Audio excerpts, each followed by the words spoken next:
Well, it wouldn't be an episode of Not From Boston without some technical issues.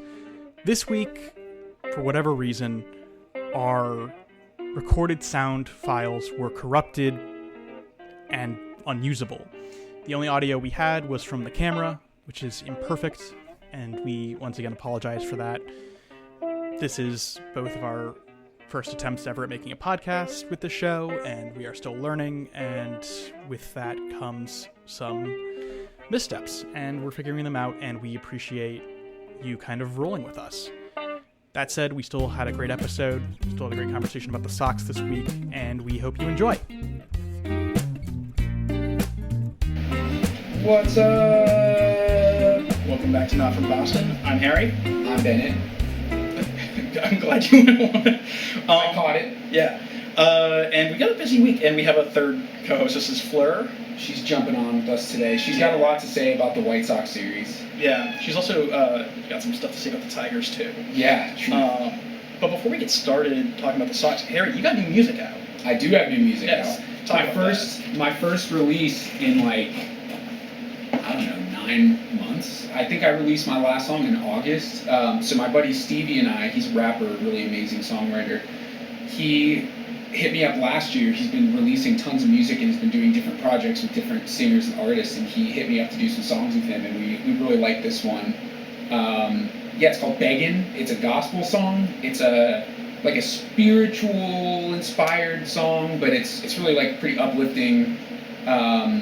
I'm really happy with it. It's the first time I've released music in a while, I said, and it's weird to flex that muscle again and just be okay, I'm doing the thing, you know? That's super cool, though. You got any more music coming out in the future? So I have another song that I'm on with Stevie.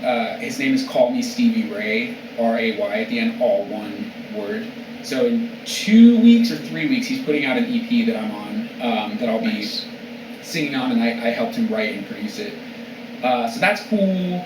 And then I have a bunch of other stuff that is in the works that I've been working on for the last year or two, and I'm just getting the money together to put it out. Because it's if you want to put it out, it's expensive as shit. So where does the money go? Just advertising. Okay. I would say that's the big one. If you put out a song and you don't really advertise it, it just isn't going to go anywhere. Mm-hmm. I mean, you can if you're lucky, but I typically try to, have Facebook and Instagram ads. I'm super yawny today. I haven't had a second coffee. Honestly, my Postmates a coffee here, literally. This is what I get for not having cold brew on hand. Yeah. I normally do. I'm cooked. We're at my place today, and I was this was a last minute thing, and I was, before you got here, scrambling to clean this place Yeah, up. Looks good. Yeah, thank you. This couch has been, I don't know if they can tell on camera, but this couch has been ripped to shit by the cat. This little monster. But yeah, I'd say the money goes mostly to advertising, and then also paying. My producer's name is Rocky, so to pay him to mix and master the song. We're sitting on 4 songs that are 70% done. Gotcha. And to get to that final 30%, I want to be able to pay everybody properly, just because it's fair. Yeah, so that's cool. That's where we're at right now. All right. Well, congrats. Thanks, man. Man. Let's jump into the show. First, we're just going to do a quick run through a weekly catch up. Mm-hmm. What has happened since our last show? The Red Sox took 3 out of 4 from the Chicago White Sox. Should have been a sweep. The Red Sox won the first game 10-3. Hunter Dobbins came back up. 6 innings, 3 hits, 2 runs, 6 Ks. Trevor Story hit 2 3-run home runs. Cooking. Red Sox won the next day 4-3. Garrett Crochet, 6 innings, 4 hits, no runs, 7 strikeouts. Greg Weissert blew that one wide open, tied it up with giving up a 3-run home run. Devers hit a 3-run home run, and then Triston Casas walked it off with a single off the monster. Love it. Red Sox blew the third game 8-4. Tanner Houck, 6 innings, 3 hits, 2 runs, 2 walks, 7 Ks. And then Zach Kelly, 3 runs after hitting 2 batters. Liam Hendricks, in his first game back since 2023, threw one right down the middle. He got pummeled. Got launched over the monster by Luis Robert. Got lit up. And then the Red Sox won on Patriots Day, first time I think in 2 years? 3? Yeah. Walker Buehler, 7 innings, 4 hits, 1 run, 9 strikeouts. Yeah. Trevor Story, 3 for 4. Rob Refsnyder with a home run. Willie Abreu cooling off a little bit. 0 for 3 with he had a good day yesterday, a walk at 3 Ks. Yeah. Yeah, and then there's yesterday, the Red Sox won 8-3 against the Seattle Mariners because Brian Bayo is back. He got 5 innings, 4 hits, a run, 3 walks, and 3 Ks. A lot of walks. The Red Sox walked 6 times, the Mariners walked 7. Yeah. Bregman was 2 for 5 with 3 RBI, and Abreu was 3 for 4 with a run and a walk. And Casas with the homer. The Red Sox are currently 14-11. They're half a game behind the Yankees for the AL East. Yeah, so a lot of good stuff in there. I mean, obviously last week we came here like, damn, we just blew the series to Chicago, so it's good to get one back. We really should have swept. Really should have. That was really disappointing. The bullpen is something we're going to discuss, I'm sure. Yeah. It's been unfortunate. I need to hold the mic closer to my face. Yeah, the bullpen's been definitely not great. The hitting has really picked up. The offense has picked up a ton. Trevor Story is like vintage, like Colorado Rockies prime Trevor Story right now. Yeah. Casas obviously has a couple big hits, but he's been struggling a lot, which I think is something we're going to discuss at length. I mean, yeah. I mean, I think this offense is excellent when they're here. Right. You know, sometimes I feel like there have been games where they're just a little sleepy, especially earlier in the season, where they're not really engaged, striking out a lot. But they've been I think better, especially in the last 4 or 5 games. Mm-hmm. I really liked, and I wrote this all out in the outline because I got crazy about it. I'm really impressed with Christian Campbell and how mature him and Carlos Narvaez, both rookies, and we'll get to him later. But Campbell has come to the big leagues with a maturity that you wouldn't expect from a 22-year-old rookie. And like when you look at his at bats, you kind of see that at play. You know, this was his 3rd inning at bat on Sunday. He started with a called strike curveball that was down and in. Then there was a slider ball down and away, and then a 4-seam up and away. It was 2-1, and then another ball, also a 4-seam fastball up and away, so it was 3-1, and then 3-2, another fastball, this time a called strike, kind of in the middle of the zone. And then he's sitting on that slider because the next pitch is a slider down and in, and he just mashes it into the alley. He's just waiting for his pitch, and he's working. And even if he gets tied up in that count like a 3-2, he's not panicking. Yeah. He's just picking his spots, and he seems very confident. He reminds me a lot of the early years of Xander Bogaerts. Yeah. Like his swing is very similar. His setup at the plate is very similar. I think that's a better comparison than Mookie. I feel like he's been getting a lot of Mookie. No, I think he reminds me of 2013 Xander Bogaerts. Yeah. That World Series year, he was really, really aggressive on his pitch, and he was really good at finding his pitch and seeking. I mean, that people forget that postseason run in 2013. I think Bogaerts had like 10 or 15 hits. He was just slapping doubles everywhere. He was one of those. I feel like every World Series winning team has like a rookie who just like comes out of nowhere and kind of steals the spotlight, and that was definitely him that year. Dominant. I'm loving what Campbell's doing. I was also going to say, Trevor Story is, I think we've been talking for years, and I really hope, I'm knocking on the wood table here, that I'm not jinxing it.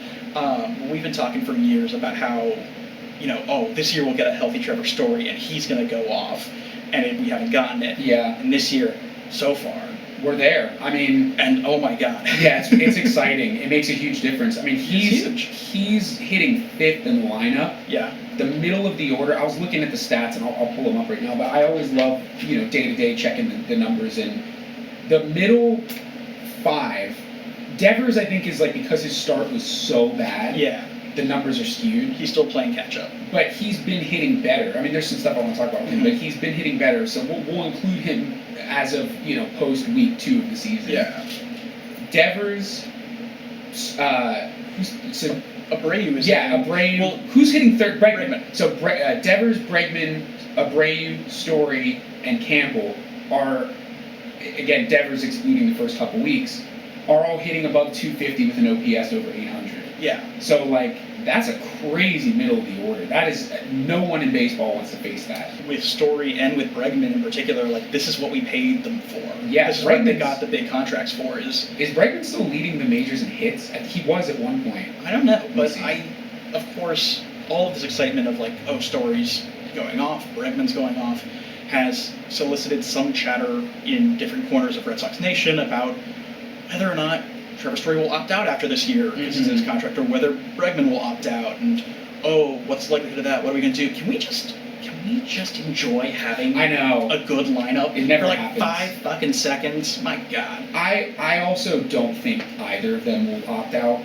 I still don't see Bregman getting better than $40 million a year. Yeah. He might get a longer term deal. He might not be looking for $40 million a year, but he would be looking for that $80 million. Right. And like the thing about getting that $80 million is that no team. I don't. Actually, I stand by that. I don't think any other team is going to offer up that much money in a 3-year window or a 4-year window for a guy who will be 32 going into his 34, 35-year season at the end of that contract. Like it's a risk. I think what's going to happen with Bregman, and I think the Section 10 guys floated this as well, and I really like the idea. I think we get a Matt Chapman situation. Okay. I think Breslow comes to him later in the season and says, "Look, let's lock your contract down. That's finish in Boston." That's what I was gonna say. I think they're gonna find a way to keep him. He's so good for the clubhouse. He's so good for the team. Story's not gonna opt out too. I don't think one good year is not gonna make up for a lot of injuries. He is our hits leader now. Story. He's 30 hits, and Bregman is 29. Damn. I mean, I think yes, it is convenient for both of them to move on to make room for the prospects. Mm-hmm. But I think if the attitude is win now, and these are the pieces that are helping us do that, then that's the priority over the rookies. Which I'm clear. Let's not trade Roman Anthony or Marcelo Meyer, but we're gonna have to figure out how to make that work, because if these two want to stay, that's a good thing. Mm-hmm. Yeah, I think Bregman is more. I would think it's more crucial to keep him. He's built for Fenway. The doubles he hit yesterday were literally like the classic Fenway doubles, like plugging the gap off the monster. It's like he's just built to play there. And he hit super well in Houston because it's a similar ballpark, short, high fence and left. It's his type of swing. Also, speaking of Alex Bregman, last week we were congratulating him on having a son, and then after the pod I found out he named him Bennett. There you go. That's awesome. Shouts out. Yeah, I don't know. That's pretty cool. I think that's pretty cool. What do you think about, now that we've talked about the guys who are hot? Yeah. What's the deal with Triston Casas? Oh, buddy. Because he has some big moments. Yeah. He had the walk-off, which was hit well. He had the home run yesterday to dead center, which was like big boy territory. Yeah. But he's striking out a lot. I mean, he's not even putting the ball in play. He's striking out. I looked at a few of his at bats from the weekend, and I looked at his 5th inning at bat from the same game as Campbell's that I mentioned earlier, and it's he works that count to 2-2, and then he misses on a slider that comes down the middle. It feels like there's like a hole in his bat. Yeah, and I think I don't know. I mean, obviously, it's, I think, a mental thing. It is. His mechanics are fine, but this is clearly a mental thing. I don't know how we deal with that, because I don't think the solution is necessarily let's just dump him. Yeah, I actually don't think he should be benched at all. I think that less playing time is only gonna continue to be this way. At the same time, you see what Tony Mass said? Roman Anthony should play first. Nah, selling that, no way. Yeah, I think first of all, dude, you can't just bench a guy because he's having a bad month. It's been 1 month. That's so insane. That's classic overreacting media nonsense, Yeah, I mean, I think Tony Mass is being clickbaity, but also I just think it's really funny. It's oh, you want him to play first? Okay. Yeah. We'll just plug him into first. This is did Tony Mass MLB the show. Play baseball, right? I don't think so. Yeah, I mean, this is guys that say shit like that never played baseball. He probably didn't even play in his high school team. It's not a video game. You can't just pick up first. It's like that. Literally, that scene from Moneyball. Yeah, he says it's not that hard, right? He goes, it's very, very hard. Yeah. No, I played first base, dude. It's not easy. Well, I mean, I just saw Josh Naylor. Mm-hmm. Really good defensive first baseman. Really good defensive first. I was watching the Diamondbacks maybe on the weekend. Crazy pick on the back side of the bat. Kept his toe at the end of the bat. Literally saved a double play. If that ball gets by him, it's 2 runs and then lose the game. So you can't just stick some random Joe over there. You know? Romy Gonzalez is the guy that they would stick over there if they wanted somebody else. But I mean, and Romy Gonzalez is doing pretty well. Dude, he's been good over there. I think it would take more time for Yoshida than he has in the recovery period. So here's the thing. I dug out some really good quotes from Casas this past weekend. Mm-hmm. He had a great interview with what's the guy's name, Jemai Webster. Oh yeah, the Ed Nesson guy. Yeah. and he said something along. I wish I'd written it down. He said something along the lines of, "I know I'm really, really good, and I know I'm really capable. If you get mad at somebody for having a bad month, in 6 at-bats, I can literally turn my whole season around." Yeah. And I love that. He is so. I mean, watching the documentary, like the scene where he's swinging, and he's like, "You have the best swing in baseball." Like he's very like positive thinking. Like Yeah. I really like him, and I really like that approach. He's gonna. I have a lot of confidence that he's gonna turn it around. Like I really like. He was like, "Give me 6 at-bats, and I can turn my whole season around." Like if you go 6 for 6, if you have 2 games where you're 3 for 3 and you draw 2 walks, like suddenly people are like, "He's back," you know. Yeah. Anyway, yeah, I really liked his quotes, and he's just seems like he's not down on himself. He literally just like, "Yep," like kind of what you said. He's like, "I know it's not a mechanical thing." Like I have a lot of confidence that he'll figure it out. And as we saw yesterday, it takes one. Bro, if he hits 3 of those every week, he's worth it. You know what I mean? Like I don't need him to be Luis Ariz and be on base every other at bat. Yeah, I think there are a couple of things happening here, and I think I'm going to describe 2 things that I think speak to why Casas is in this situation, and then what he needs to do to kind of get what I think he might need to do to get out of it. Because what do I know? I think the rhetoric, the narrative from Red Sox Nation has been Triston Casas is going to come back from injury from last year. He's going to go off. Right. He's going to be so good that we don't spend $500 million to sign Vladdy Jr. Obviously, that didn't work out anyway. Or Alonso or any of those guys.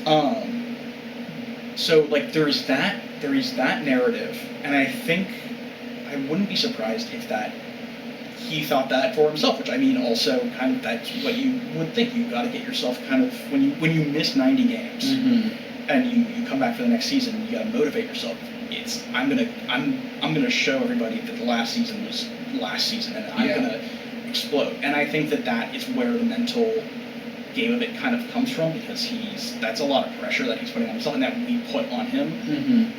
I think the thing that in my mind will make Triston Casas sink or swim as whether he's like, a good everyday ball player or if he is an all-star who gets a mega deal, is that as committed as he is to his approach and his method of playing the game, how willing and able is he to challenge himself and do something different when he needs to. And I think right now, I feel like what we're seeing is him being a little resistant to trying something else. Yeah, could be. I mean, I would like to see him. I like the walk-off because he hit it the other way. Yeah. But it's also easier said than done in Major League, against Major League pitching. Like, just hit it the other way. Like these guys are throwing 97. Yeah. Well, he's always been so confident in his zone and knowing the strike zone and in working counts. And I think pitchers have figured that out. Sure. And I know that Cora has told him, and everyone's talking about, you need to change your approach. You need to be more aggressive at the beginning. I think he's been trying that a little less successfully because I don't know. I mean, again, I don't know Triston Casas. I can't I'm purely speculating based on what it could be. If I were in his shoes, I think if I'm trying to do what everyone else wants, which is to be more aggressive, but I'm not fully committed to being aggressive at the plate, then I'm not going to get better. I think what's missing for him is, again, and I'm speaking of this as if I were Triston Casas, I don't actually know, is just he needs to embrace this new approach and then commit to it the way he commits to because the way he commits to playing baseball is awesome. Yeah. And it's led to some incredible things, and I think if he does that to make an adjustment here, he's gonna recover. Yeah, I think I definitely, like I said, have a lot of confidence. I think he's gonna get it back. Someone that I brought up to you as a potential, even a platoon, let's give him a day off to make adjustments, is Rob Refsnyder. Yeah. Because, dude, that guy's on a tear. Rob Refsnyder's doing great. He played, I went and I looked, I was like, has Rob Refsnyder ever played first base? I had mentioned, so the backstory, I had texted Bennett during the game that Refsnyder went 3 for 4 with a home run, which was like 3 days ago.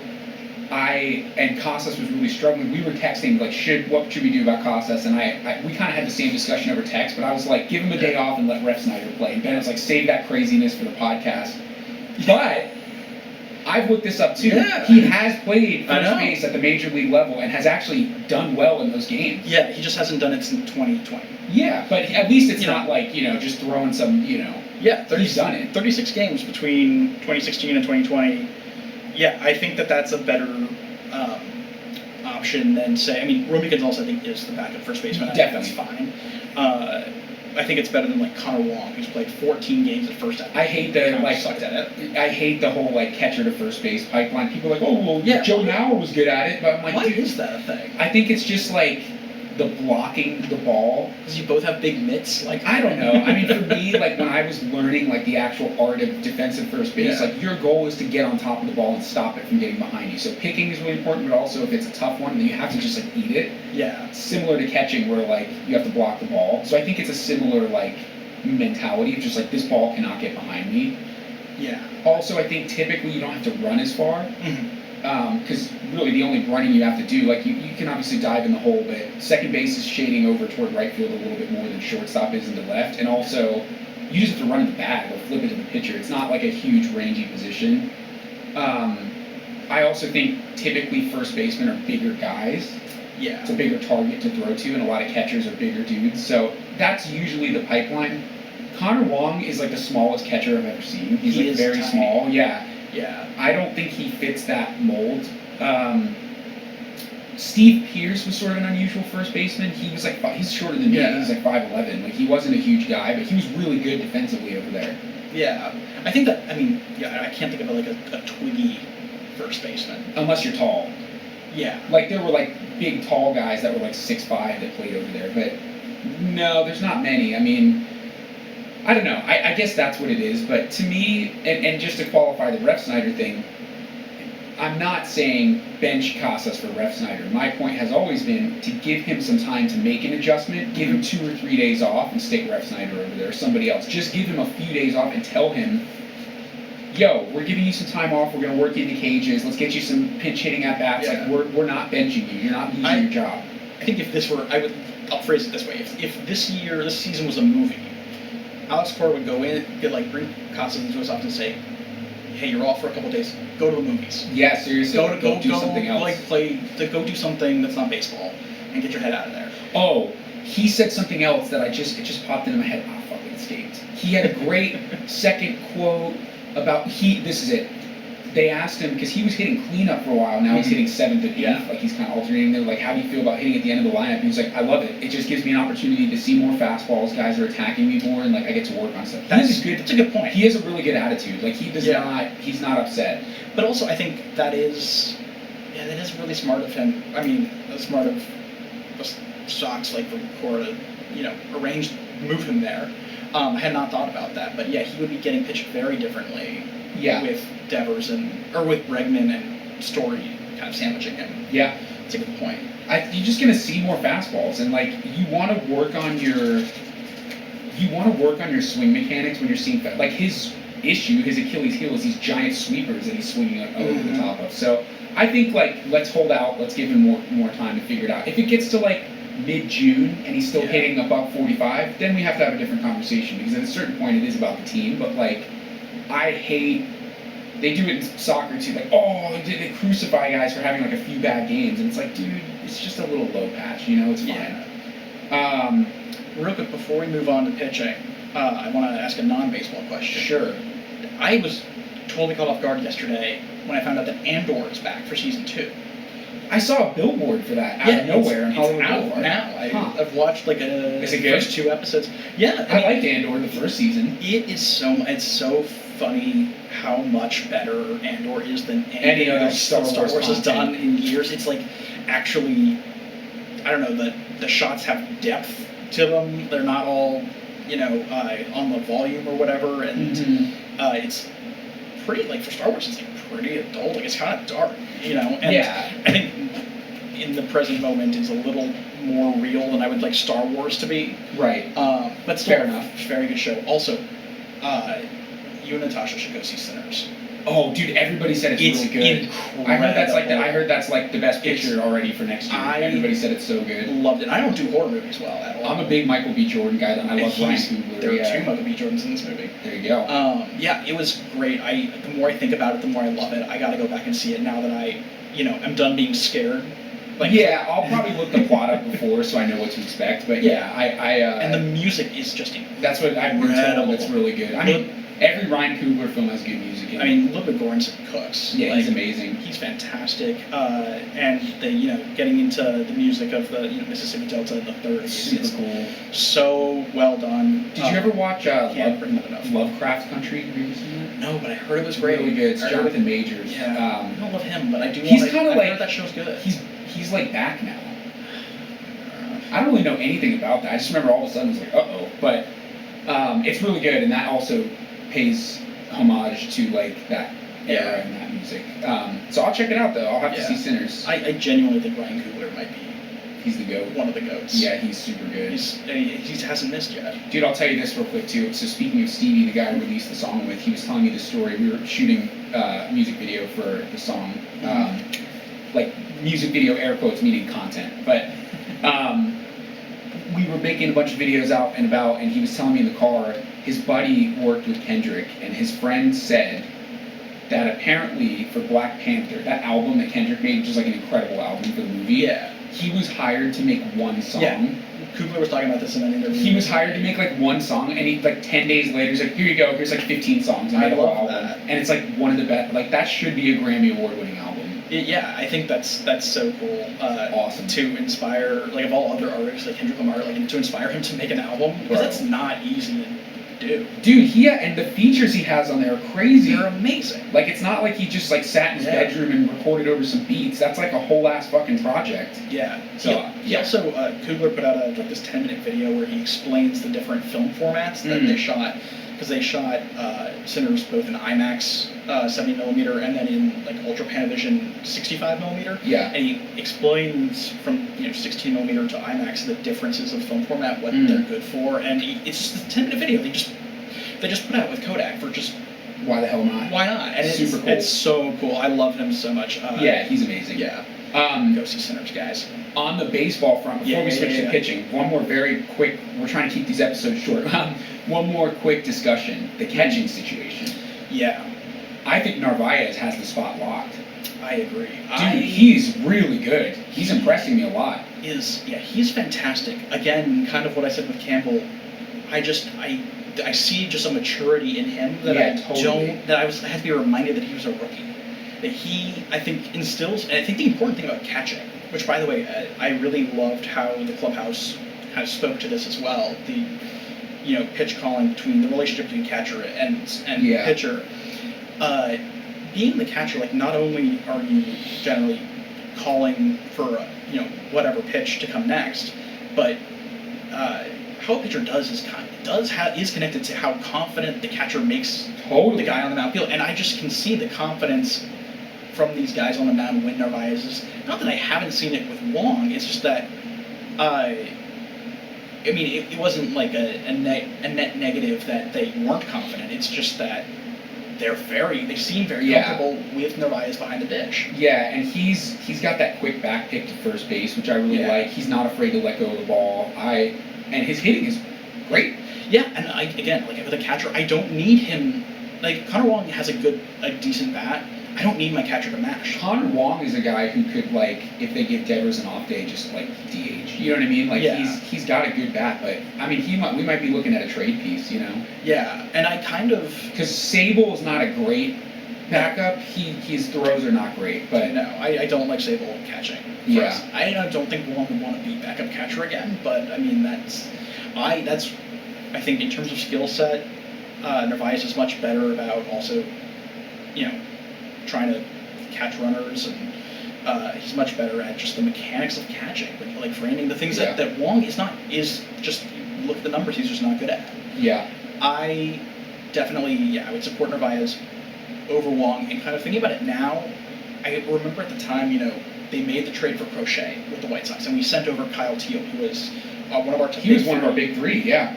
But also a catcher, and the whole, up until that point, it was, oh, Kyle Teal is the future catcher of the Red Sox. Like, he'll replace Connor Wong.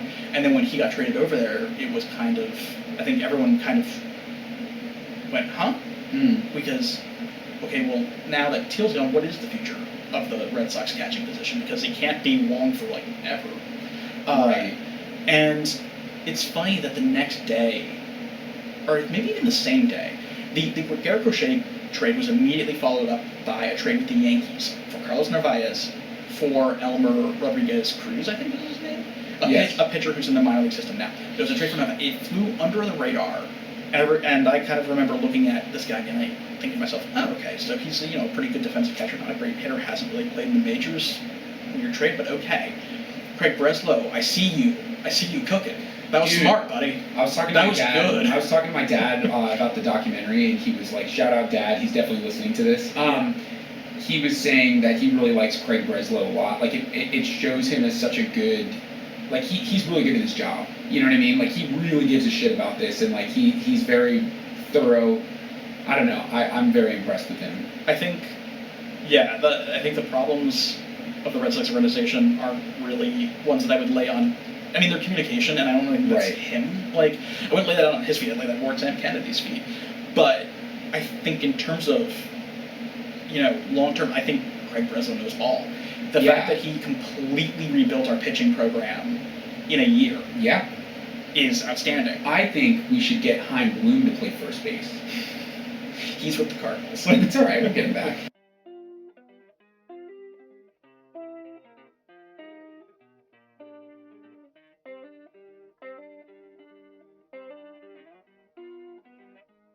Okay, so the bullpen. This is this the weakest part of the Red Sox roster? Surprisingly, yeah. I did not think I think we talked about it at the beginning, going into the season, I didn't think this would be the case. Yeah. I mean, Garrett Crochet's wins-loss record, is enough to tell you that the bullpen is a problem. I mean, I think we should say the back of the bullpen rules. Yeah. Slayton and Chapman, I know. Dude, you know what, though? I'm like, damn, bring him out there, bro. I know he gave up a home run to freaking Benintendi, of all people. Yeah, he is, like, lights out. Yeah, and Whitlock has been great. Yep. Slayton is just a monster. Dude, that he is so disgusting. Good. And the way he yells at himself when he's on the mound, or like he's talking to himself, like that psycho behavior, it's so cool. So the back of our bullpen's great. It's the middle. Yeah, it's like tough. I mean, luckily part of this problem gets solved because Zach Kelly just got sent down. Yeah, he's been really, really tough. Weissert and Kelly have been struggling. Yeah, Weissert's just like not locating his pitches well, especially. This has been a problem for him though. But he's also pitching that was basket. He's also pitching guys backwards. He's starting with his pitches that break, his sweepers, his sliders, and then he has to catch up with the fastball. In a two-strike count, and that's like the worst place to put a fastball. Yeah, because you have to hum one. Yeah, and it has to. Well, it also has to be. I mean, you have to beat the bat, and that's just not gonna happen necessarily. What does he throw? Like, what's his fastball velocity? It's like 94, 95. It's not, which is crazy because I was just watching a video about Greg Maddux the other day. Like, that fool was throwing like 91. Yeah. Like, it's so funny how like 91 is so slow now. His fastball velo is 93.5. So that's like pretty low end. Which is 10 years ago that was fast. It's so crazy. The average exit velocity off the bat for him is 88.4, which is so people are seeing him well. Yeah. So it's not. Yeah, look at his barrel rate, 86th percentile. Yeah. He's getting smoked. For the record, barrel rate is how often batters hit the ball on the bat. The hardest part of the bat. I want to talk briefly about Pedro Martinez tweeted about the bullpen. Oh, I didn't see that. And I know, I was like, Pedro Martinez on Twitter? Yeah. He said, the bullpen needs to look at themselves in the mirror and say, I am doing it. It's up to me. It's not up to the coach. It's not the GM. It's not up to the players around me. It's about me doing it. You have to want it, and you have to go and get it. Nobody's going to give you anything. I mean, like, hire Pedro Martinez as the bullpen coach, because he's right. Yeah, it's. I think there's a lot of, like, next man up mentality, which is good in some ways, and it's not in other ways. Like, I think because the back of our bullpen is so strong. Yeah. And like, dude, we're getting these guys in with like 4 or 5 run leads sometimes. Like, Yeah. we should not be blowing 4 run leads. That's just not. Right. I mean, Zach Kelly drilled 2 people. In a Yeah, row. I mean, It's that's not like, good. Oh my god. But I do think there's sort of this like, it's all right. Like, Chapman's got it. You know, like that's not Right. I do think part of this is, one of the goals going into this offseason was, even after getting Chapman, was one more bullpen guy. And we tried for, I think, Kirby Yates, we tried for George Scott. And I do think that piece that we didn't get in the offseason, that is currently what's hanging around us. I do think that's going to be it when we get to the deadline. I'm certain right now that when we get to the deadline at the end of July, the bullpen is going to be what we're trading for. It seems to me that that's always the case. It's always like a couple bullpen pieces that separate the wild card from the division leader, the World Series winner from the team that crashes out in the ALCS. Like, think back to 2021. Ultimately, our bats went cold for sure, but also our bullpen. Ryan Brazier was like totally falling apart. Whitlock fell apart. Like it was like the guys at the back of the mirror. Look at Cleveland last year. Yeah. Their bullpen was lights out all season, and then in the postseason, that was what blew it for them. Yeah, and so I do think that, and looking at the Red Sox system, I don't think we have a ton of great relievers in the. A lot of starters. And we have a lot of starters. The relievers that we have are fine, but they're not. Yeah. They're not guys that you want to anchor that bullpen around. I mean, Justin Wilson's been pretty good this year. He's solid. My expectations, but yeah, I think solid isn't quite what we need. We really need one more Whitlock-esque. When I watch him pitch, We need Blake Trinan kind of guy. You know what's crazy? He's also on the injured list now. Yeah, I went to the game with the guys from my team like 2 weeks ago. Bro, he's pitching in the 7th inning now. Yeah. But it's just like a weapon. It's like, go out, get 3-4 outs, he'll pitch a little bit into the 8th, and then he comes out. Honestly, just make a trade with the Dodgers for one of their bullpen pieces. They have as if they don't have enough. Yeah. You know what's funny, too? I always forget that we almost got Brewstar Gratterall in the Mookie Betts trade. I'm kind of glad that didn't. He gets injured a lot, but he's good when he plays. All the time. But he's good when he plays. I think in LA where they don't have to worry about guys dropping their flies, it's fine. I think in Boston we eat them alive. Yeah, I don't know though. I mean, I agree that when we're talking about is Yoshida going to get traded, what do we do with Connor Wong? Like these kind of guys, it's going to be for a bullpen arm. Or, I was watching MLB Network last night. I think a lot of MLB insiders think we're very seriously in on the Sandy Alcantara stuff. I've seen that. I don't know about that. So actually, that's a great transition into talking about our starting rotation because at the beginning of the season, I would have agreed. I would have been thinking we don't need another starter. Our rotation is solid. I actually do think it wouldn't hurt to have. I mean, obviously, I don't think it would ever hurt to have Sandy Alcantara in our rotation, but I wouldn't be mad about prioritizing that as much as we're prioritizing the bullpen. Just because, our rotation's been good, but there have been issues. I mean, Tanner Houck. He has not looked the same. He's not sharp. Really concerned. He had a good start on, Sunday? So I noticed this, when he goes when he goes 6 innings or more, he pitches. His line is fantastic. He pitches well, the Red Sox win, he keeps runs down.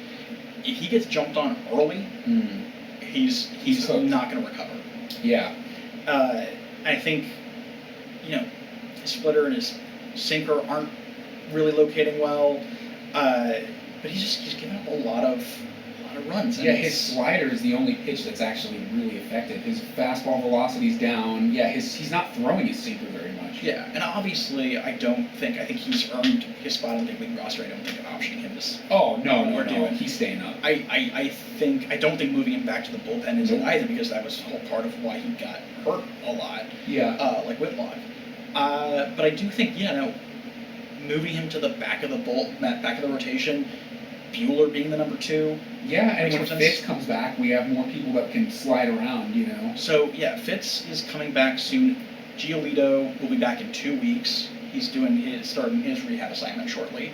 Brian Bayo just came back, and other than that first inning, which was terrifying, he recovered and he pitched well. He had a bad first inning, but he got the ground ball. He threw good pitches to get the ground ball. And got it. Oh, also, we got to talk about the double play. Dude, the that double was play was sick. Awesome. As soon as Casas fields it, I'm like, oh, fuck. Yeah. Because we're going to throw it away. We're going to make an error. Dude, go watch Story's turn off of second. That's the part that no one had the camera on that. Like, everyone was just showing the throw. Yeah. His footwork, the throw was a little wide. His footwork to get the ball, keep his foot on the bag, spin to his glove side, and flip a perfect throw to first. Like, yeah. Dude. And then Bayo coming in just with the stretch. I mean, he was like, I'll get injured again if I have to get this out. It was just great. It's awesome. Dude, Bayo coming in with the Pedro Martinez hair. Yeah. Let's go, baby. I love it. I love it so much. He and Pedro are close, and I think it's fantastic. Yeah. And he does. I understand why people see similarities, although I think Pedro's a bit. I mean, Pedro's like one of the best to ever do it. Well, I think Pedro's just. I think his arsenal is different. Actually, you know what's interesting? The changeup is Bayo's big pitch, and that was Martinez's big pitch too. Fastball changeup. It's just Bayo throws his breaking stuff's a lot different. But yeah, they're big fastball changeup guys. But yeah, I loved that play. I was so thrilled. I really thought like Casas had thrown that fully away. No, he did well, man. He did well. Yeah, that was great. But so Bayo having Bayo back in the rotation is great. I love Hunter Dobbins. Dude, he needs to stay up. He needs to stay up. So maybe he's the... It's tough because it's like we have a lot of starters. But maybe he's the Whitlock 2.0. You know what I mean? Like, if I'm... How old is he? Oh, I ask that every week about somebody. How old is he? He's probably like 25, 26. Like, he hasn't been around that long. To me, watching Hunter Dobbins, he reminds me of postseason 2018, 25. He reminds me of postseason 2018 Rick Porcello. The stuff, the curve, like the way he throws. He has a great pitch mix. Dude, he has like five pitches. Really good pitches, yeah. The range of, like, he has on average, a 75 mile an hour curveball and a 97 mile an hour fastball. Bro, his curve is really good too. Big, giant hanging curve, but it dips right down under the knees. Like, he's... So to me, that reminds me of Porcello a lot. And I remember 2018 Porcello being used in the 7th and 8th inning as kind of a long reliever. Like, maybe that's a simple fix. You bring Fitz back in, Giolito gets in the starting rotation, you can figure it out with Houck where you want to put him, and maybe Dobbins stays up with the big league club. If I'm him, and I'm pitching every 2-3 days, 2 or 3 innings, I'm stoked about it. Yeah, I think the next time that Dobbins comes up, because he'll obviously come up again, he'll stay up. I really don't want to I would rather trade Dick Fitz than trade Dobbins. I like him. I'm buying high on Dobbins. He reminds me of what role a better comp than Porcello. Did you ever keep up with Seth Lugo when he was with the Mets? He was a closer, but he's a starter now, but he would close and start in the 7th inning. Yeah. That's kind of what I could see, like a guy that can go through the order twice at the back end. The thing is, I think Dobbins can go because he in both of his games he's gone 5 innings. Dude, yeah, he threw 6 in the last one. I personally, I think you feel this way too. I want to get back to the baseball where starters could throw complete games. Yeah. And where that's common. And I think Hunter Dobbins with his pitch mix and his versatility, I think that's very doable for him if they let him. Core's I've been appreciating that he's been letting guys go 6 or 7. Like even Bayo the other day, he let him go the 5th inning, which I was really happy. He got him, he let him go out and do his work, which is really great. Yeah, well, I think because he also knows, he's like, I can't keep Crochet. I can't put a leash on Crochet because he's Garrett Crochet. I can't put a leash on Walker Buehler because Buehler he's been around. He's a veteran. I gotta treat him like a veteran. I'm not gonna put a leash on him. So then it's like you don't leash those 2 guys. You can't really leash the others. No, 6, dude. We should be aiming for quality starts. 6 innings, 3 runs. That's. I don't give a shit about 10 strikeouts or going 9 innings with a shutout. 6 innings, 3 runs. Every single time, that's what you should shoot for. Yeah. Guys fuck, I gave up a run. It's like, dude, if you give up 3 runs through 6 innings, you did your job. Yeah. But so to work it out, so Crochet, Buehler, Houck, Bayo, Dobbins, and then Fitz, Giolito. That's 7 starting pitchers that are at some point or another going to be up and pitching for the Boston Red Sox. So 2 of those guys are going to end up in the back end. They're going to be playing out of the bullpen. Yeah, either the bullpen or we're going to move them and just trade them. Yeah. I don't know, but especially if adding I still think just by having those 7 guys, adding Sandy Alcantara would do nothing but help our rotation. So, what happens there? I'm not sure, but I I think looking at the team where we're at now, things are going, I think, well, but there are kind of question marks because the lineup is crowded. The team needs at least, I think, one more high leverage reliever and maybe another starter. Yeah. Roman Anthony is just banging on the door. Dude, that guy is smoking the ball. He's got a higher barrel rate than Ohtani and Judge. He's using the torpedo now. I saw that. Yeah. So, I think looking at those three things, like, is there not a way we can kill three birds with one stone? I know that's not the saying, but no, I mean there probably is. I mean, I think talking about moving Yoshida for an arm, I think that gets on his own. I think that's hard. I think attaching, honestly, because Vaughn Grissom has been actually really good in AAA. Yeah. And so is honestly Mikey Romero. He's a middle infielder. We have so many middle infielders. We don't need. Dude, it's a crazy problem to have. Yeah, but I think it's like we gotta let's move them along because if the goal is to win now and not worry about future wins, then these guys should go. Yeah. We should move them. Also, I really think, I think David Hamilton's got a lot of skill. I want Roman Anthony up, I think, to demote Hamilton. Probably. I mean, he's not really getting used. Yeah, and then you bench Rafaela. You can cover the infield if he needs. I know that he's not as good at that as he is in the outfield, but Roman Anthony, I want his bat. Well, also, our bats are heating up, but they haven't been great thus far, so you make a mild defensive sacrifice for a better bat. And honestly, even if Roman Anthony comes up to the big leagues and he plays at a fraction of the level that he has been playing in Worcester this year and last year, I mean, we're so good. Yeah. That is, I'd be happy. Yeah. So I think there's nothing, and I think it would really bring a big shot in the arm to the. I mean, I think the players are already pretty stoked about themselves, but I think it would be even more energizing to have. I was going to say baseball Jesus. We'll take it. Because he does have kind of a. Dude, he's got the mane. Roman Anthony is such a. I mean, Roman Anthony jerseys are just going to be flying off the shelf. Yeah, everyone's waiting for him. But yeah, he's 21, dude. He's so young. He's 20. He's super young. I think. I mean, I don't. I mean, we're not. He's going to come up for the All-Star break for sure. Yeah, I feel pretty confident about that. I don't know if the Red Sox are just waiting for someone to get hurt, which I hope that's not the strategy because it's a bad strategy. Yeah. I think tough calls need to be made, and I I'm glad I don't manage a big league club. A good big league club. It's so easy when you're 5-20. Yeah. It's all right, we'll make some cuts. But could manage that. Managing the Marlins is a little different. Dude, stick me out there with Will Venable on the White Sox, man. I'll do a job. The Marlins aren't letting their catchers call pitches anymore. They're getting their calls from the net, from the dugout, and then they have to relay them to the bullshit. Bad. Yeah. We will take a quick break and then we'll be right back with Major League News.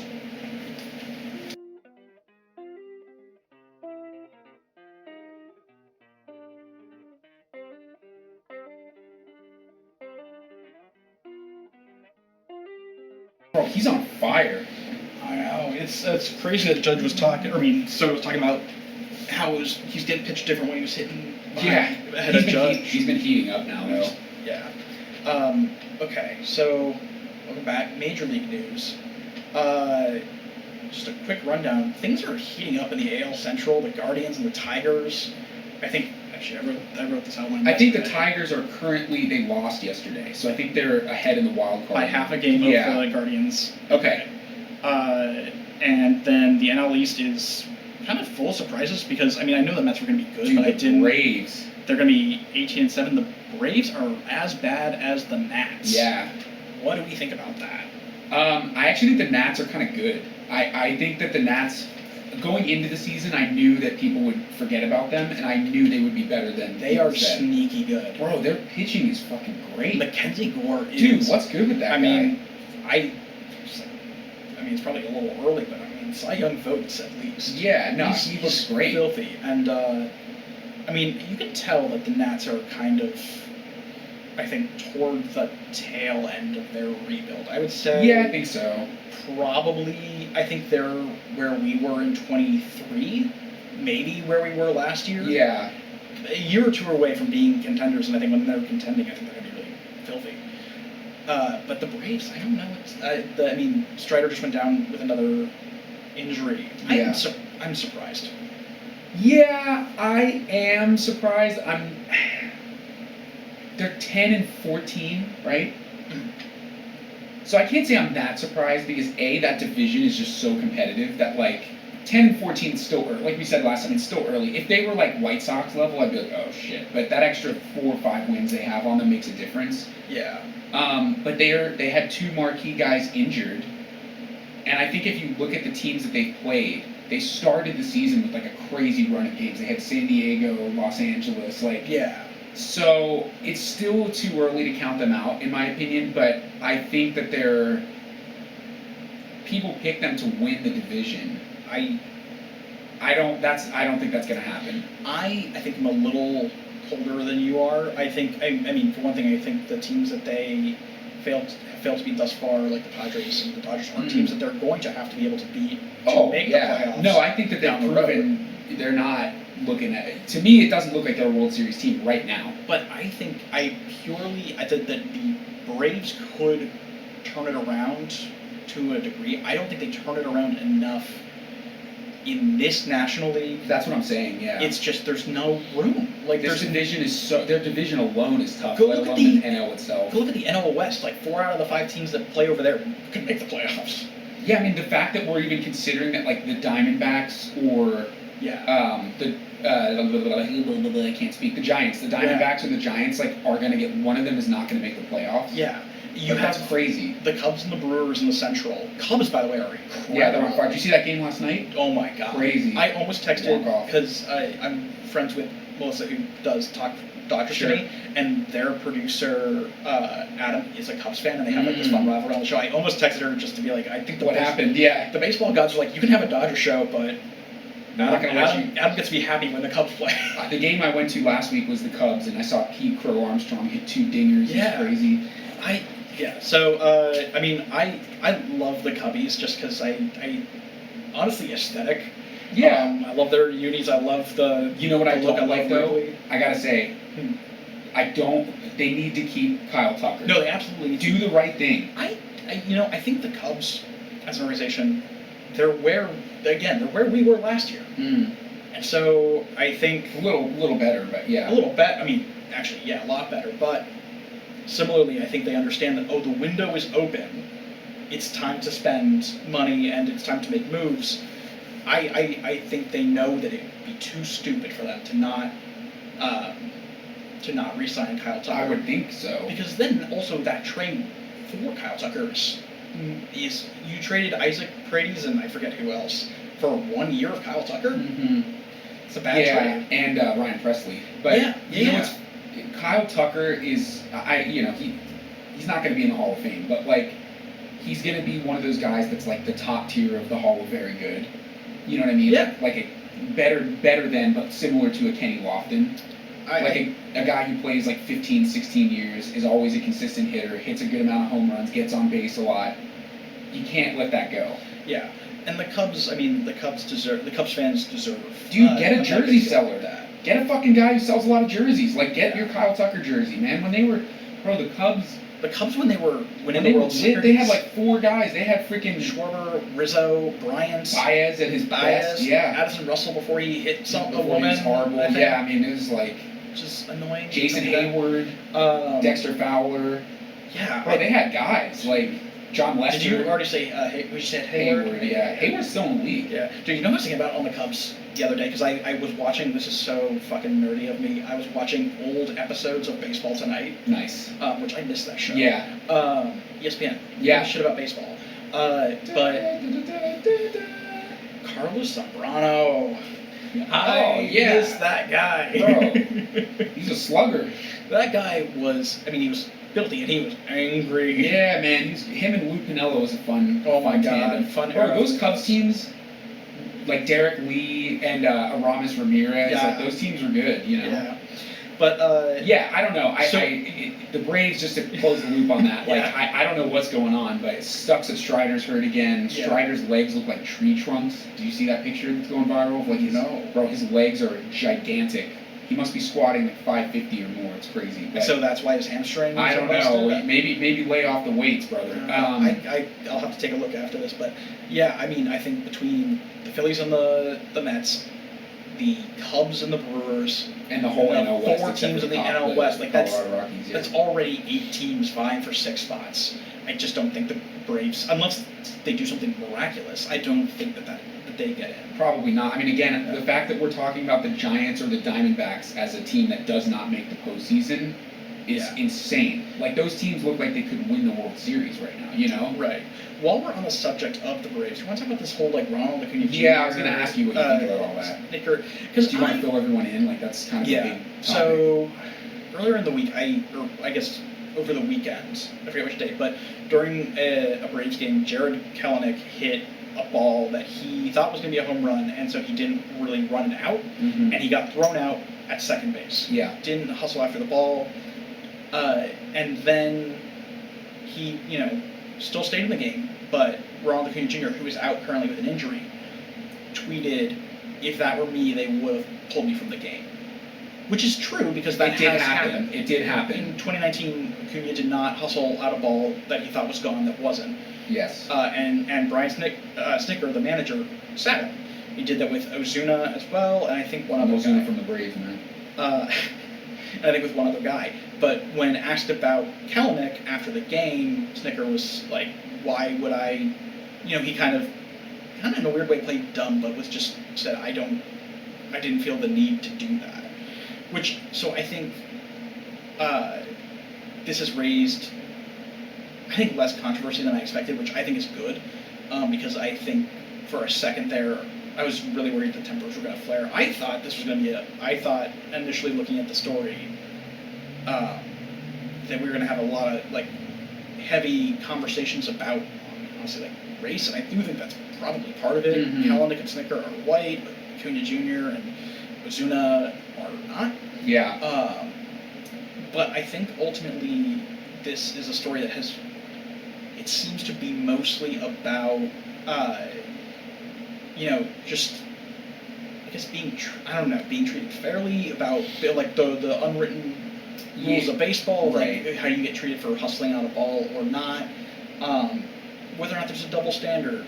And I think there is, because I remember the Acuna situation. I remember it was discussed on a bunch of podcasts I was listening to. Yeah. It's one of those things, some teams enforce it, some teams don't. Yeah. There's guys, I've seen Machado fucking get singles out of balls that he hit, and no one cares. Manny Ramirez used to do it all the time, right? Yeah. Why? It's the same manager, it's the same organization, it's the same guys on the team. Kelenic is new, but yeah, it's just, it looks bad. Yeah, and it definitely looks like a double standard. I think it's a discussion that needs to be had. I definitely think people are brushing off, Acuna's making a big deal. No, I definitely think this is something that needs to be discussed. I mean, I don't know, actually, I'm not going to say that I don't think. I don't know if tweeting about it was the right thing to do. I would have kept it in-house. I think it's a private kind of conversation, but I understand why he feels the way that he does, and I probably would be a little annoyed too. I also think that, it's also, there's the fact that Acuna is the, star player, face of the Braves. That was my next point. Kelenoc's a younger guy. Kelenic hasn't been that good, to be honest. I mean, I think that that was my final take that I was going to say, is I do think that there's a point of, we make an example out of the bigger guys. Yeah. But this is what I imagine the budget's going to be. If you make an example out of the bigger guys, it's kind of a double-edged sword, right? Because you can't do that. You can't piss off the bigger guys and be like, I'm gonna hold. It's like you said with the leash thing with pitching, right? Mm-hmm. You can't be like, well, Crochet and Bueller, there's no leash for you, but Houck, if you have one bad inning, you're out. That's not setting up the organization to be successful. You can't have different rules with different players. Yeah, and I think that's exactly right. Because if you're setting an example with the big players, and then you don't enforce it with the little guy. Why aren't you setting an example in the first place? Then you're just punishing the big players for being big. And that's, dude, so this is where it comes into the final. Remember, we talked about this a few weeks ago, the Ian Kinsler comment about Latin players. He's like, oh, they're too flashy. I definitely think, and I'm not making any statement, but I definitely think that, like, there's this opinion of Latin players, like, oh, they're flashy and they don't give a shit and it's all about that. And, like, this, again, not saying that that's what this is, but it doesn't look good. You know, if you're benching someone who's like, I don't know, I just think you got to have the same rules with everybody. You got to treat everybody the same on a baseball team. And it follows up sort of a history that the game has of punishing specifically Latin American players for playing the game a certain type of way, which isn't really a problem. It's like, okay, you got a single instead of a double. Whoops. Sucks, you know? Yeah. And I would say, like, I think if you're a batter and you pimp a home run or you stand and you look at the ball as it goes, it better fucking go. Sure. If it doesn't and you're wrong and you make a fool out of yourself, you get either just a single or you get thrown out a second. I think regardless of whether you're Aaron Judge making $50 million or you're a new guy making $800K, like, you sit. Like that, yeah, you can't do if that. That's what the club does, then that's totally fine. You can strut, you can flaunt, you can do whatever you want, but you better be good. Yeah. It's funny because I just made the decision with my own, like, whenever I played, that, like, I will never pimp a home run for that reason. Because I'm just, like, I've hit balls that are, like, way out, and I still run to first, because I'm just like, fuck, I don't want to get embarrassed. But, like, I don't know. I just think that everyone on the team has to be set to the same standard. And here's the other thing that I saw this Braves fan tweeting about. He was like, well, the reason they didn't bench Kelenic is because there was no backup for him that was serviceable. And I don't believe that. That was the, like, you're telling me no one else can play the outfield? Well, because they had injured, like, Acuna's injured, and they just lost, what's his name, Profar for the steroids. Yeah. So they were like, well, that's why. And I sure, but, like... But then punish Kelenic another way. Fine him. Yeah. Take, $1,000 off his paycheck. Like, I don't know. And it sounds like I'm, like, coming down really hard on Kelenic. I don't think what he did is that big a deal, but I do think it's bad if he faces no consequences and other players have consequences. Right, and, like, your face of the franchise fucking best player that you've had since Chipper Jones is getting punished. Yeah. It's like, oh, he feels bad, like, great, but that's... Yeah. I'm sure Acuna felt bad. Just for the sake of time, let's jump into the Max Fried thing. Oh, this was so interesting. So Max Fried had a no-hitter, and he came out for the 8th inning. He was no-hit through 7. He came out for the 8th inning and found out that a ground ball that had been hit to Goldschmidt at first, which was botched, had been retroactively changed to a hit. Yeah. So I went through and watched like 50 other similar calls from this year. MLB Network did a segment, John Boy did a segment, and I went and watched the whole clip themselves. I do think it's a hit. Oh, okay. I do think it's a hit. I do not think that play is getting made. Because I saw a really, really interesting I love reading people's comments, because sometimes YouTube comments range from, like, amazing scientific breakdowns of situations to just, like, unnecessary racial epithets that, like, don't need to be there. But the scientific breakdowns are great. So the reason that this exact play is the reason why teams prefer the competitive advantage of a left-handed first baseman over a right-hander. The ball shifting over, he tried to stay in front. People watching will see me, people listening won't. But the ball got hit to the right side of Goldschmidt, who's a right-handed player, so the glove's on his left side. He didn't backhand the ball. He tried to get in front of the ball, and it hit the heel of his glove and kicked off to the right. A lefty simply has to open up to his glove side, make a glove side turn, and throw. The turn, if you don't backhand that ball, which he didn't, the fielding position, the shift back onto your foot to get behind that ball and make the throw is much more uncomfortable with a right-handed first baseman.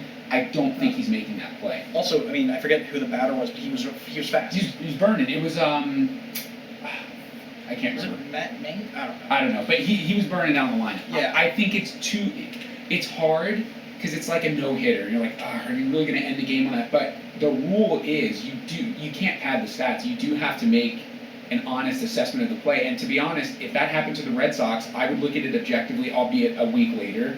I'd be pissed for a week, and then I'd look at it a week later and be like, he's probably not making that play. I think the thing that's weird about it is that Fried got on the mound, was throwing a no-hitter, and then before he even gave up that, I guess, what is now the second hit. He lost the no-hitter and didn't even know. I think it's weird that just two innings had passed. Yeah. I guess that's the part that's weird to me. I'm surprised that it took a scorekeeper That was my other... that long to figure it out. I don't think they should be allowed to do that. Did you know that they have up to a week to change? Yeah, I don't think that should That's be... bullshit. I don't think you can do that. I also think that there's a larger conversation that be had, I don't know if now is the time to have it, about errors and how errors are scored in baseball. Yeah. Because The Athletic wrote a really great article, I think like a year ago, that I read about how scorekeepers are much more lenient about what constitutes an error now. Yes. And it's fucking with pitchers' stats. Yes, and you know what else, by the way? I have a problem with errors, just as a whole, and I always have. Did you know, if you reach on an error, I mean, you probably do know this, most people who are casual baseball fans won't. It hurts your on-base percentage, obviously it hurts your batting average. It doesn't count in any way, it's literally an out, it's the same as striking out. That's... If you smack a ground ball, if you fucking hit one on the screws right to the shortstop, and it's hit like 115 miles an hour and he butchers it because it's smoked and it's an error, you do not get you don't get an on-base percentage. If a run scores, you don't get the RBI. So I think I'm going to disagree with you on this. I think it should not count toward your average. I don't think it should count toward your batting average. I don't think it should count toward RBIs either. I do think it should count toward your on-base percentage. It absolutely. On-base is the only thing that should count. That's fine with me, but it shouldn't. Why is reaching on an error the same caliber as striking out? Like, you get no benefit, and we've seen errors that are scored, like you said, that it's kind of like up in the air, like what really is an error, bro. I've literally seen people smoke balls that are backhanded plays that get called errors, and then the guy's like, "What the fuck?" So now I'm 0 for 4, and I just crushed one. That's ridiculous, you know? Yeah, I mean, I think there's no benefit. Yeah, I feel like the standard for what is an error should be a little clearer than it is currently. Yeah, it's just like the fielder has to make a legitimate effort for the ball and misplay it. It's a judgment call. Yeah, or also just like kind of whatever the scorekeeper thinks. Yeah, it seemed like fly balls that don't get touched scored as errors. It doesn't make sense. In a game that's dominated by pitching right now, and in a game where offense is what brings viewers in, we should be incentivizing people to put the ball in play more. Yeah. If there's even a mild statistical increase from hitting the ball more, like, a lot of guys don't even take a two-strike approach anymore, so like, fuck it, I'm just trying to hit a tank. Like, if you're mildly more incentivized to just put the ball in play, and, oh, great, I got a little bump in my on-base percentage, treat it like a single in the on-base percentage, that's fine, or a walk. Yeah. So, anyway, that's just my 2 cents. Real quick, do you want to talk about Jazz Chisholm? Yeah, let's do super fast. So Chisholm was suspended for a game. He's appealed the decision because he got tweeted. Yeah, he got ejected because he argued a strike 3 call, which was not a strike, by the way. And then he went into the clubhouse and tweeted immediately, like during the game. And Major League Baseball has a rule that players can't use social media during games, so he was suspended for a day. I mean, look, he broke the rule. Yeah. So, fine, suspend. I think that's fine. I think it's a stupid-ass fucking rule. I think if you're, live tweeting a game, there should be, I think live tweeting a game would actually do kind of... Bro, that'd be sick, bro. Imagine being live on Instagram during the game. That'd be tight. I also do wonder if that, would lend credence to the idiots who are, baseball's not a sport. Yeah, probably. Yeah. I don't know. He broke the rule. Yeah. It's fine. I do think... I wonder, because I think it got kind of covered by the fact that, there's a rule about being on social media during a game. But I'm like, so if he had tweeted after the game, it would have been okay? Because I'm actually okay with that. I think if we start publicly calling out umpires for being shitty... So this was the point. I was going to say, it's so funny that it takes bad umpires for me to agree with the Yankees. Yeah. Because I'm like, yeah, it's a bad fucking call. Fuck them. I hate the Yankees. I think, yep. Fine. Yeah, umpires, be better at your job. Dude, they're horrible. You're about to get replaced by robots. Who was the guy behind the plate for us yesterday? He was horrible. Fuck. Oh my word. Yeah, so fine with me, bro. I'd be going after it. Another Ian Kinslerism that I think is fun. The first one I didn't like, this one I do like. There's a video of him with Angel Hernandez where he's in the clubhouse, and he apparently had an interview where he's like, Angel Hernandez is the worst umpire in baseball, he's terrible. And apparently, Angel went up to him and, shook his hand the next game or something, and they asked him about it in the clubhouse, and they were like, so, did, you and Angel break the ice? Is everything cool now? And he's like, no. He's like, he's still terrible. It's just funny. Sure, it's like, oh, hey, perfectly nice guy, sucks at umpiring. Yeah, terrible. Yeah. The last thing I wanted to bring up was I saw on Instagram last night. I was just like doom scrolling this account. Frank Michael Smith. Dude, we're friends. He's my buddy. Oh, he's your buddy? I gave him singing lessons. Yeah, I didn't know that. Okay. I'll text him that we're putting him on the show. That's my boy. So, well, that's probably good for us. Yeah. Big Pittsburgh fan. I saw his clip on the I guess the La Flamel shift or La Flamme. Yeah. It's this weird shift that I guess someone else wrote about that he was doing a video on. Basically, depending on where the batter is more likely to hit the ball, either left field or right field, you switch your best defender for your best corner outfielder for your weakest corner outfielder. Interesting. Something like this, a shift like this, wouldn't be useful to the Red Sox in Fenway Park because we don't have a weaker defender, and the dimensions of Fenway just like wouldn't be cooperative to this method. But he claims in the video that it would add 3 to 3.5 wins to a team, and I have my doubts about that. I think it's too. Baseball's hard because, like you said, the ballpark factor itself makes it different. I don't think you can really quantify a number that's like a universal. Maybe in some cases, but I would probably not. I'd take the under on that for sure. Yeah, it's just like it's an interesting strategy. It's an interesting idea. It's cool. I think it's definitely really interesting. It's on paper, like initially hearing it, I'm like, that's actually a really cool idea. Why hasn't no one thought about that? And the more I think about it, I'm like, well, I don't know, actually. There are a lot of things, like ballpark factor, the fact that I don't think players are going to want to run across the outfield back and forth. It is interesting, though, to consider it. I mean, it's definitely... Yeah. I mean, we kind of did something similar in 2018 during the World Series, where we were just moving our entire outfield around. Yeah, and there's... I've seen people do, like, the next inning, they'll switch right and left fielders, because there's more lefties coming up or something. But during a game, I have never really... Nah, I don't think that's... I think it's allowed, but I've never seen it before. This is a cool thought. Should we do the quick rose and thorn and then jump off here? Oh my god, yeah. Which, funny enough, I meant to take one of the roses out of the courtyard at my place here, but you go first. I've got two really fun... I always try to keep my non-Red Sox just to give some perspective shift. My thorn, Jorge Lopez. What is you doing, baby? Threw, in my opinion, intentionally at Andrew McCutchen's head, and I don't remember who was hitting before him, another Pirates player. The quick backstory is, Jorge Lopez last year, I think he was on Miami, he was facing the Pirates, these same two hitters, let me look up who it was, but he threw... No, he was with the Cubs. Okay, he's with the Cubs. He faced McCutchen, and McCutchen took him deep, and then he faced this other hitter, and this other hitter took him deep. Reynolds, that's who it is, right. Ryan Reynolds and Andrew McCutchen. So they took him deep. This year, on the Nats, the game before, so now he's with the Nationals. Nationals played Pittsburgh this weekend. On the Nationals, the game before, DeYoung was hit in the face with a fastball, unintentionally, broke his nose. Really horrible. It was horrible. Like, his bleeding everywhere was terrible. So Lopez gets up, gets 2 outs, loads the bases. Up steps Reynolds, throws at him, first pitch, hits him. Run comes in. Could look accidental, he just loaded the bases. You're like, okay, not great. McCutchen comes up, he throws 3 perfect pitches. There's 2 perfect sliders in the zone and then a high fastball trying to get him to chase, doesn't chase. Throws a fucking 95-mile-an-hour fastball at his head. Yeah. Bro. And he's like, oh, that shit's not into... He didn't... And the thing is, if you watch his face, you can tell when a pitcher fucks up. And they're like, oh, my bad. He had no reaction. Yeah. 0 reaction. And he also has a history of throwing at guys intentionally. Yeah. Come on. What the fuck are you doing, bro? Yeah. Also, like, I mean, I don't love throwing at batters intentionally, but at their head? The rule of thumb is also, if you're going to intentionally drill Don't somebody... their head. No, you do it first pitch. Yeah, that's so... Like, you don't work the at-bat and then drill Dave Martinez came out... who's the Pirates manager? I don't remember. Oh, Shelton? Shelton. He came out and literally said, throw that shit first pitch. That's what he said. Yeah. Like, that's what you do. But, best part. So, he gets... he got kicked out of the game. He got booted. He got suspended for 3 games. Next pitcher comes in, walks McCutchen. Next pitch, O'Neal Cruz grand slam. Yeah. You gotta love that. You gotta love that, and then the game's over.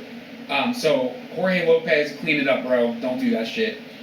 My rose is another, weirdly, I'm bringing up the former Cubs guys, Javier Baez, who is currently brought his OPS. Last year he finished with like a 63 OPS plus. He's up to a 95. His barrel rate is up 35%. Oh, Apparently, he's made a lot of adjustments in the offseason, and he's swinging. Stop swinging at junk? Well, he's swinging about 10 miles an hour slower. So he's not trying to crush the ball anymore. And he's actually hitting a pretty serviceable 6-7 in the order hitter. Yeah. So you love to see that. You love to see guys just like slowly getting back to where they used to be. So keep it up. Cool. I'm going to go ahead and give my rose to the... I always forget that on Patriots Day, the Red Sox wear jerseys that say Boston, like Red Sox jerseys that say Boston. I like those more than the City Connect uniforms that say Boston. They should just wear those instead. Roast those because I always like to see them. It makes me happy. Cool. It reminds me of that dope-ass David Ortiz speech.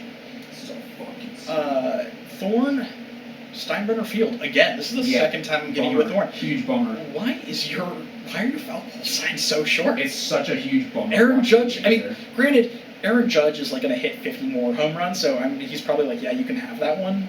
Still, he got robbed of a home run because this stupid pole is not tall enough. Yeah, it's a huge bummer, man. Watching the games there sucks. It's terrible. Fun thing I just looked up, apparently McCutcheon came out and said he does not think it was intentional. I don't really he's care the guy who got dragged, so it looked pretty intentional. But like it's weird when the guy who hits people. Well, then you know what? Even if it wasn't intentional, bro, you can't be hitting two people in the same inning. So there you go. Yeah, be better at your job. Don't drill guys like that. Anyway. Okay, cool. By the time you guys are watching this, we're gonna be playing Cleveland for a big weekend series. Yeah, it's gonna be it's gonna be tough. It's and then we're gonna have a day off on Monday, and then have a 3-game set in Toronto. Another big series. Yeah, so tough couple weeks. Hopefully it's gonna be fun though. That's our show. Thank you so much for watching and listening. Remember, you can find us on Spotify, Apple Podcast, YouTube, and we're also on Instagram and Substack. And subscribe to our Substack. I gotta get better at saying that. It's notfromboston.substack.com. See you guys soon. Peace.